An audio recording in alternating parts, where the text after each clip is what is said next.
Welcome to Our View, the podcast, where we're changing the conversation about disability one story at a time. Here at Our View, we're all about education, awareness, and shifting perspectives.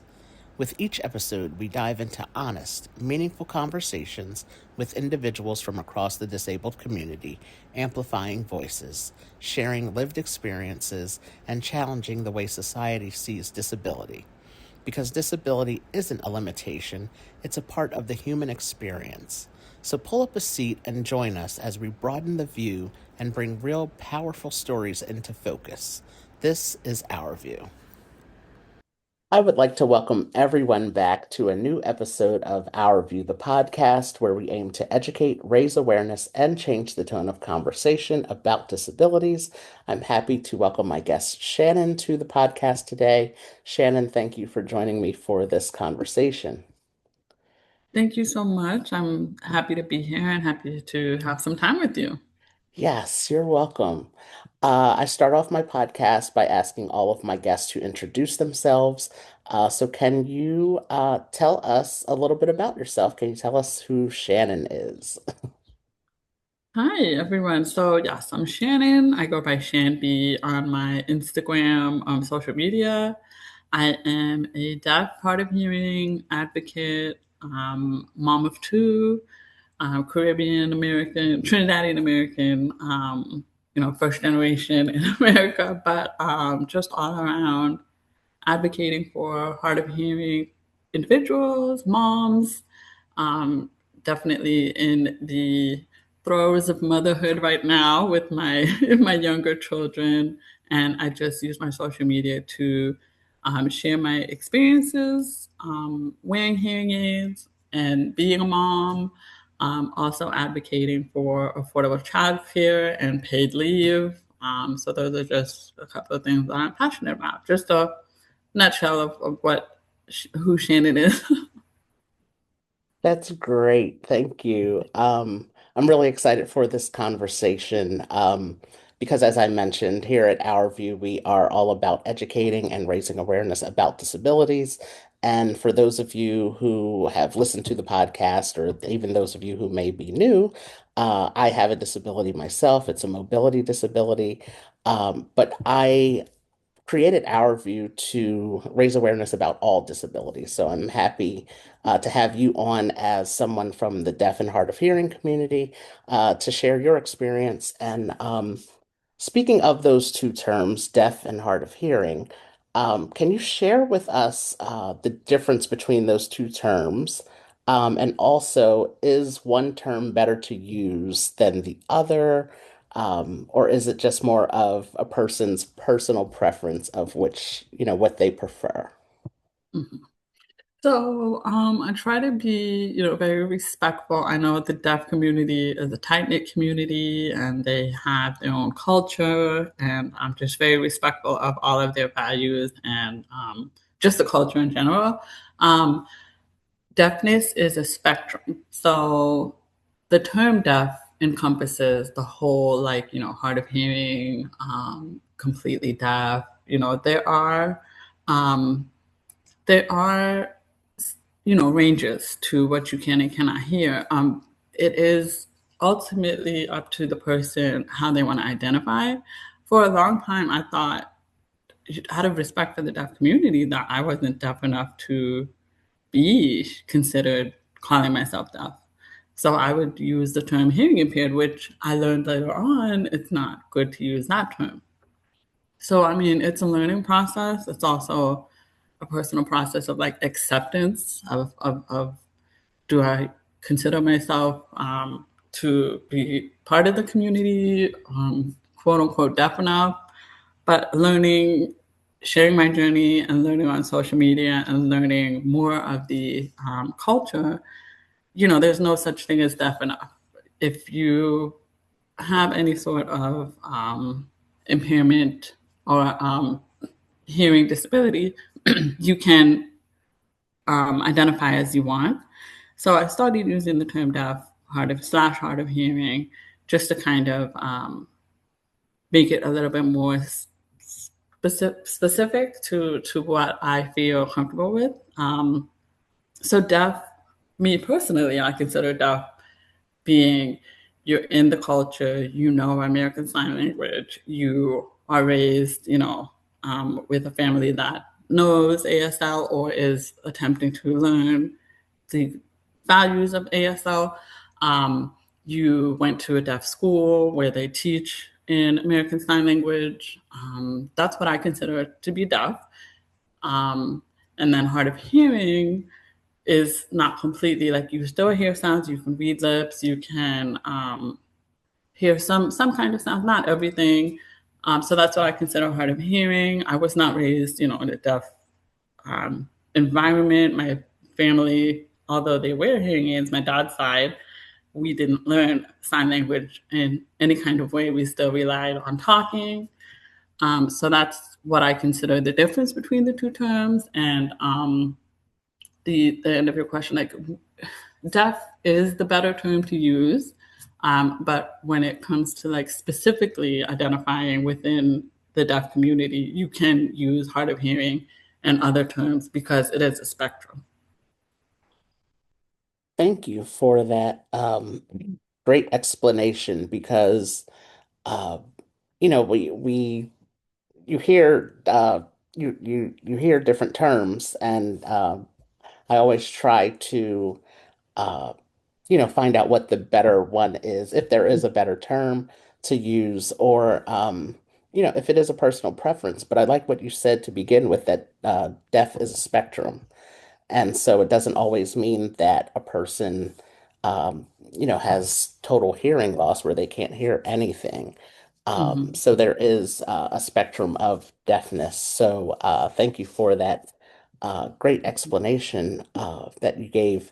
And it is a preference. And as you said, the term hearing impaired, Mhm. that's not something that it's something that we were brought up learning to say, Mhm. but then, you know, more recently you find out that that is not what the deaf community prefers. Right. So, and things are ever changing all the time. Mhm. Like I have to And catch myself sometimes. Like I say hearing impaired because I'm so used to saying it, and I'm like, oh my right, gosh, I want to be politically correct. I don't want to offend anyone as I'm right, talking, but like you said, everything's changing all the time. Terms are changing, so it's just it depends. If you do come across someone who is deaf, hard of hearing, it's okay to ask. Like, how do right, you identify? What would you like to be referred to as? I would like I would like to think that they wouldn't be offended by you asking, you taking the time to consider their right. feelings.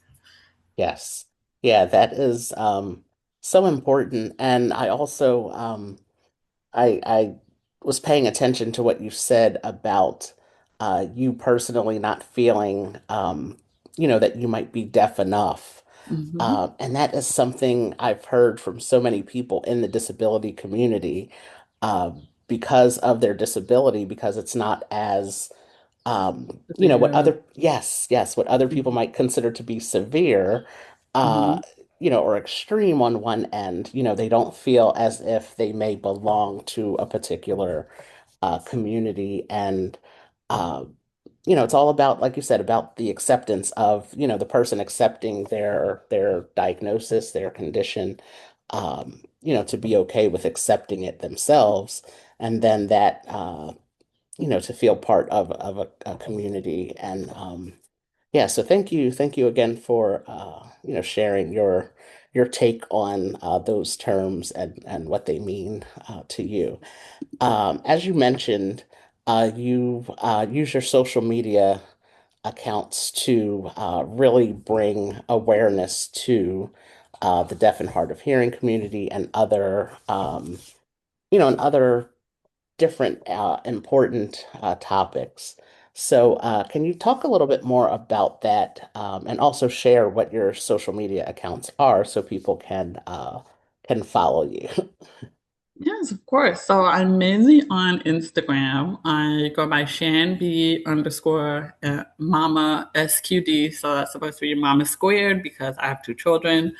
Um, and my Instagram, I share everything from like what's a viral trend at the moment. Like if it applies to me being a mom, that with hearing aids. If I can make a spin on it, I would definitely do that.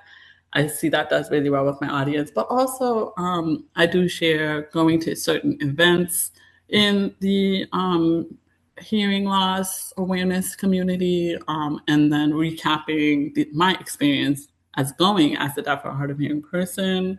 I try to go to like seminars and different events and then recap. That also does really well for my audience. But the thing that I take a lot of pride in doing is going out to universities, local universities, and talking to their audiologist students that are about to graduate and letting them know about the patient experience, letting them know about, just real life as a mom and as an individual who is a patient, what they could be prepared for, to share with their patients what are some best practices. And I do share that on my social media. But, just me sharing my experience has taken me to a lot of opportunities that I didn't think it would take me to. And I'm just very thankful for the following that I have, and that people are just interested in hearing me talk. It's not like I'm just talking out there into the void, like people are actually listening, and it is bringing some kind of awareness to the community. So I'm very thankful for that. Yes, that is it's so important. That is I was talking to you before I started recording and have shared many times on the podcast. Like that's how I started Our View, going into schools of all ages, from elementary school through high school and college, to educate. And that is, to me, that's one of the best ways that we can make a difference.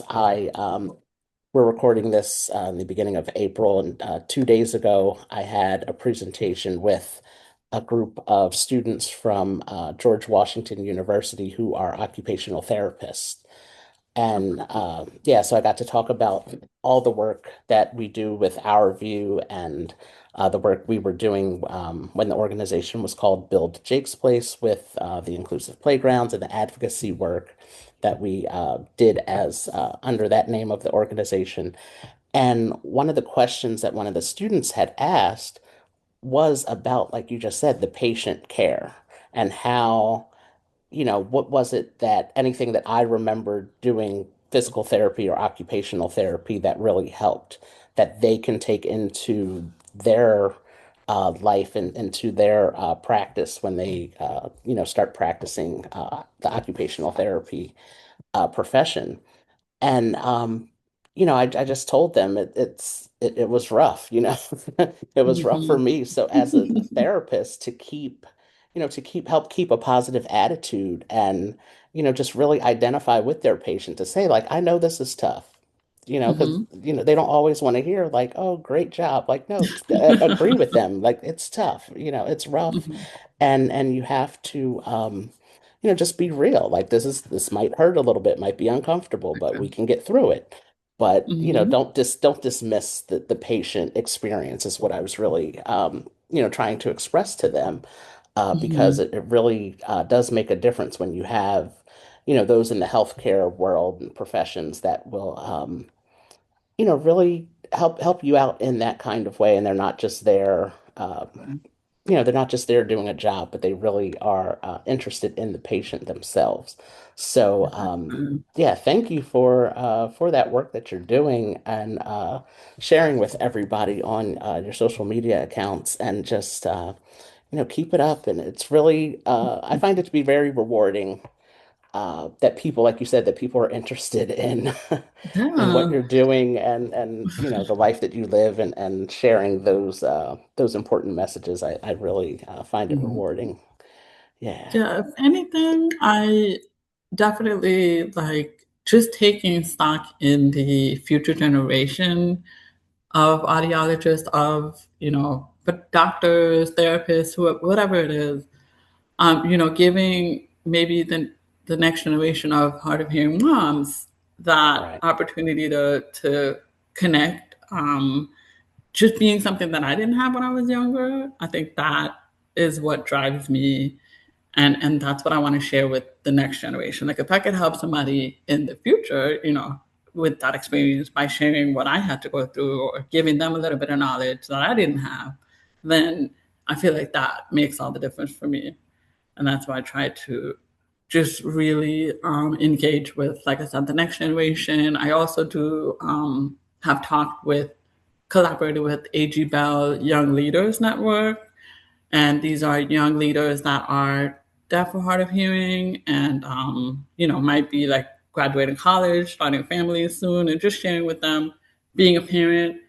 Um, because it's not impossible. We are out there in the world, whether you have a physical, disability, a invisible disability, a mental disability, we're still individuals that participate in the world, and our parents, our brothers, sisters, so we just share our experience and make it normalized, because it's not, we're out there in the world experiencing things as a quote unquote normal person would. So our experiences matter.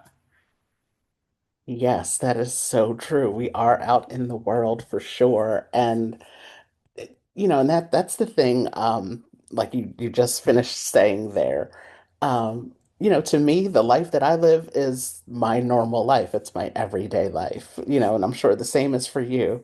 Uh, Mm-hmm. it's just how we live life. We have that's just how we live. I had my disability since I was born. I don't know any other way. So this is my normal for me. It's what I do every day. So it's nothing, now the challenges I face outside of places like my home, that's another, that's another experience, another conversation for another day, going to places that are not accessible for me and things like that. But Mm-hmm. yeah, but we are, like you said, we're out here living life and doing things, and like you said, raising children, and all those great things. And speaking of raising children, I want to shift the conversation a little bit to something you've brought up a few times in the conversation, is that you are a mother of two. So that is really awesome. Children are, I love children because they learn about things so easily, about Mm-hmm. disabilities, and they're so accepting of people with disabilities. And again, my disability really shows up strong. I'm either walking on my crutches or using my wheelchair, so you see it as soon as you see me. You Mm-hmm. realize that there's something different about me. There's something a little extra that I bring, whether it's the Right. crutches or the wheelchair. So I want to have you talk about um, your experience of being a mother of two, and how your hearing loss has had an impact, if it has had an impact, on the way that you parent your children.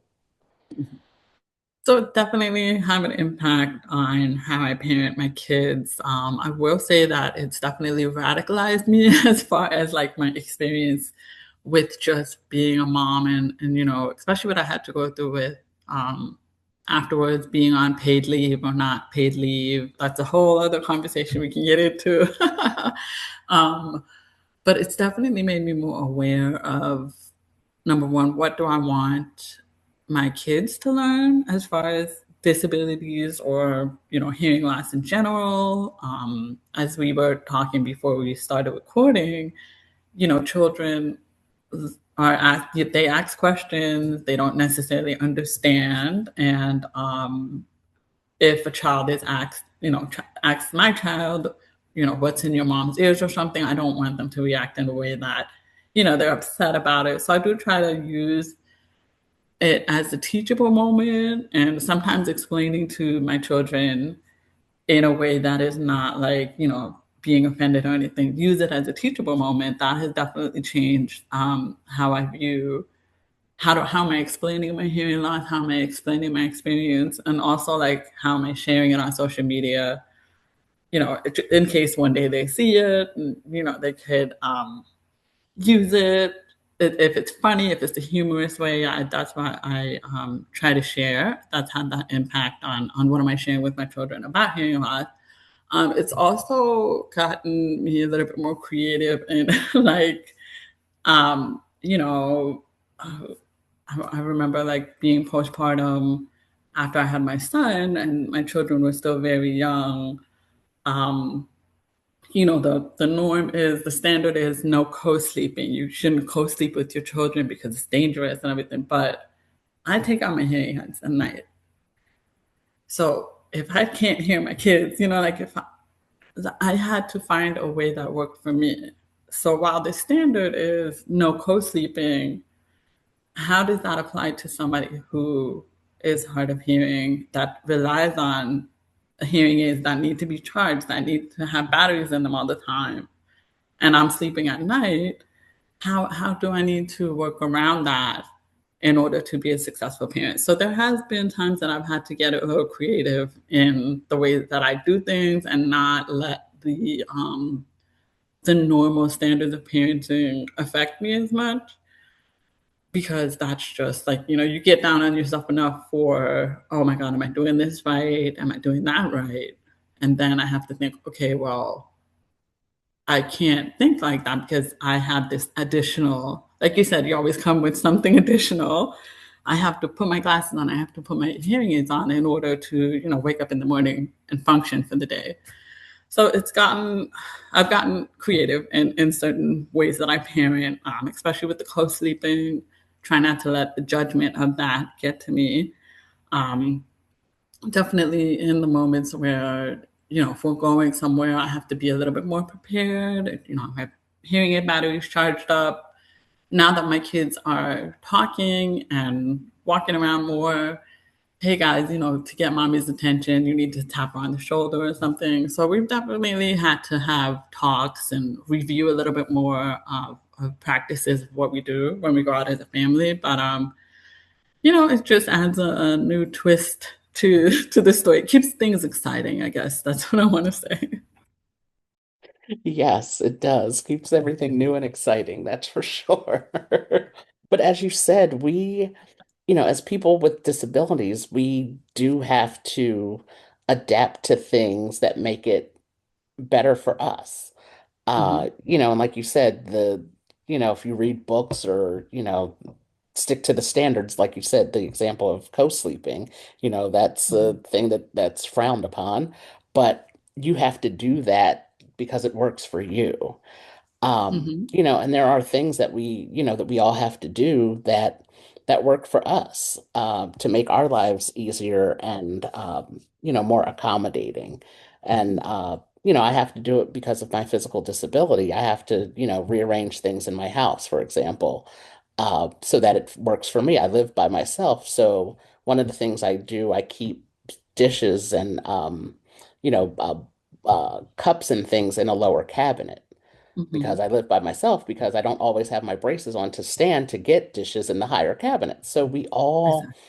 we all have to make those accommodations for ourselves to, to make life easier for us to navigate. And, I like the example you said, when you go out as a family and, with all of the everything that's going on outside. When Exactly. when you're in a crowded place, it might be more difficult for you to hear, even though you have your hearing aids. So, to, like you said, you had to tell your children to tap you Hmm. to get your attention. So it's those little things that you have to adjustments you have to make things work, because again, you're taking your kids out, you're going to the playgrounds, the parks, and Exactly. doing things and having fun and family time outside of the house. Like, we are not, Hmm. people with disabilities are not staying in their house. So, Yeah, exactly. We right, have to go outside, live right. life. Surprising to some people, but yes, we do go out and have a lot of fun. Um, kind of a follow-up question to that, that I have is, what have you found to be the most rewarding part of being a mom who is also someone who is deaf, hard of hearing? The most rewarding part, I do have my hearing aids, and there was a point where I wasn't, it was just me. I was, perfectly fine with life being just me. I was living life for myself and perfectly fine with that.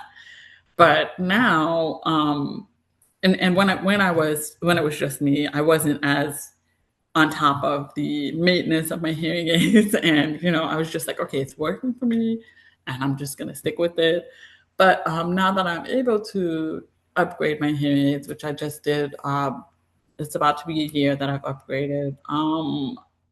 It makes me cherish the sounds more. Like, my daughter is so inquisitive, and my son laughing, my daughter just asking these questions. And, it just makes me appreciate more and just also keeps me on top of my hearing aid maintenance.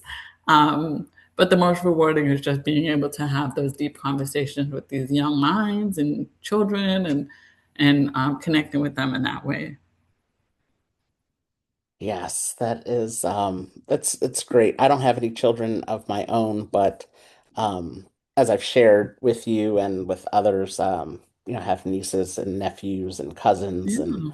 um children in my life who, again, the questions, like you just said, being inquisitive is it's the best. Uh, because children are just naturally inquisitive and just for me it's always asking about my wheelchair and Mhm. um I have friends that I tell them all the time. There's when a child is a baby, uh, maybe up to a year old, they're not quite, aware that I have a wheelchair. But then once they're up and walking around at, like, between 1 and 2 years old, they're not sure what the wheelchair is. It kind of looks like a big Mhm. stroller maybe. And so they're wondering, you know, I know him, but like, why is he in that chair with the big wheels on it? Mhm. And then when they get even a little bit older, the questions start. Like, so why do you have that? What is it for? And Right. so it's just always it's great to me, when children ask questions and they're interested in uh, the life that you live as a person with certain disability. And because to me that always is better, using it as an educational moment, a teachable moment, Yes. so that they can experience, understand what you're experiencing. And so when they see someone, in your case, when your children might see someone at school or somewhere that has hearing aids, they go, oh, my mom has hearing aids. It's no big deal. Exactly. It's no big Right. deal. And yeah, and for my friends and their kids and my nieces and nephews and cousins, when they go to school and see someone with crutches or a wheelchair, oh, I know a guy that has a wheelchair. Like, it's no big Exactly. deal. It's not, it's nothing to be afraid of. Exactly. And they will be, hopefully they will, be kind and friendly and introduce themselves to that person and talk to Hmm. them and share that they know someone who also, might have a different disability, but like I said, your children can say, oh, my mom wears hearing aids, it's no big Exactly. deal. Yeah, so that's really, really, really awesome. So my last question that I have is, can you offer any recommendations, websites, movies, books, that provide what you consider to be an accurate experience of being deaf or hard of hearing? Sure, yeah. So I do want to circle back. I did say deafness is a spectrum. So there is a vast array of movies, books out there that show different experiences. I know through my experience on social media, I know a lot of individuals out there that have cochlear implants. Jasmine Simmons has a book that she wrote about a girl, Jordan's bionic ears, I believe. So that's a pretty cool book that I think is an accurate depiction of that. I mean, there's a lot of authors out there. Recently, I got Carrie Tidman. She's over in the UK. She wrote a book about how do you deaf, um, and that's a very beautifully written book. Like, I got emotional reading it. I did like the film Coda. I thought that was good, but that is in the view of a child of deaf or hard of hearing parents. So it's just there's a lot of things out there that gives different points of views. Um, and I really think that social media has opened up a lot of ways that we can see those different point of views. So I would just say, like, if you follow my social media, you can get connected to a lot of those individuals that have those books and those films or those short films out there, because it's a spectrum and there's just so many angles to it. It's not just I'm deaf and I know sign language. It's also I'm deaf and I can read lips, or I'm deaf and I have cochlear implants, or I'm a child of deaf and hard of hearing parents. So there's so many views that there's just a wealth of information out there. It's hard to pinpoint like my favorites, but just those three that I've highlighted, I think are good examples. And social media has opened up the doors to so that we see all the angles. Yes, thank you. Thank you for those recommendations. I love the movie Coda. I thought it was a really great movie. Um, One of my favorite parts of that movie was the daughter's performance of the song "Both Sides Now," which is Hmm. an old song by Joni Mitchell. But I really love that. That movie. It was really good, and it is recommended viewing for from me as well. I really encourage everybody to watch that film. And as you said, social media is great because it does allow us to have access to so many different resources, so many people that are Hmm. using their social media platforms to spread awareness and educate about topics related to disability and an easy way to find, like you said, books and movies and things like that that are related to these topics. So thank you for sharing that. And Shannon, thank you for your time today and sharing your story and your experience of being a mom and just living life. And yeah, so thank you for taking the time to have this conversation with me. I appreciate it. Thank you so much for having me. I'm so grateful. Yeah, you're welcome. Thank you for joining us for this episode of Our View, the podcast, where we amplify the voices and stories of those in the disabled community, one conversation at a time. If this story moved you, taught you something new, or sparked a different perspective, we'd love to hear from you. Write a review of the podcast on Apple Podcast and be sure to subscribe so you don't miss future episodes. Follow us on all social media platforms at Our View for Life 25. At Our View, we believe that disability is not a limitation, it is a powerful part of the human experience. So until next time, keep listening, keep learning, and keep seeing the world through our view.